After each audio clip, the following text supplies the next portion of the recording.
बहुत पुरानी बात है। एक जंगल में एक लोमड़ी और एक सारस रहते थे। ये दोनों बहुत अच्छे दोस्त थे।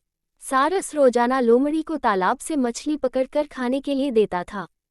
इस प्रकार दोनों की दोस्ती बहुत गहरी होती चली गई। सारस बहुत सीधा साधा था, लेकिन लोमड़ी बहुत शैतान और चालाक थी। वो हमेशा दूसरों को परेशान किया करती थी। उसे दूसरों का अपमान करने और मजाक उड़ाने में बहुत मजा आता था। एक दिन उसने सोचा कि क्यों न एक बार सारस का भी अपमान किया जाए और उसका मजाक उड़ाया जाए।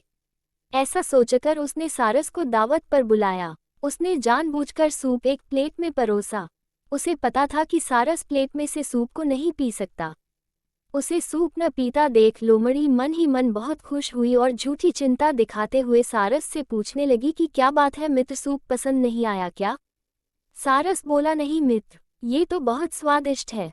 सारस ने जब देखा कि सूप को प्लेट में परोसा गया है और लोमड़ी जानबूझकर उससे सवाल कर रही है, तो वो सब समझ गया, लेकिन कुछ नहीं बोला। उस दिन सारस को अपमान सहने के साथ ही भूखा भी रहना पड़ा। लेकिन जाते जाते सारस ने भी उसे अपने यहाँ दावत पर बुलाया और लोमड़ी दूसरे ही दिन सारस के घर दावत पर पहुँच गई। सारस ने भी दावत में सूप बनाया था और लोमड़ी के साथ लंबी चोंच वाले अन्य पक्षियों को भी बुलाया था।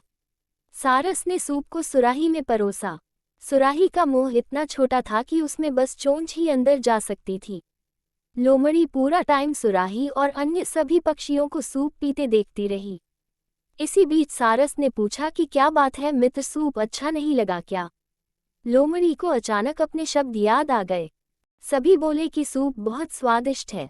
लोमड़ी को भी सभी की हाँ में हाँ मिलाना पड़ा। ये सब देख लोमड़ी अपने आप में बहुत अपमानित महसूस कर रही थी, लेकिन कुछ कह नहीं सकी। कहानी से सीख, हमें कभी भी किसी का अपमान नहीं करना चाहिए।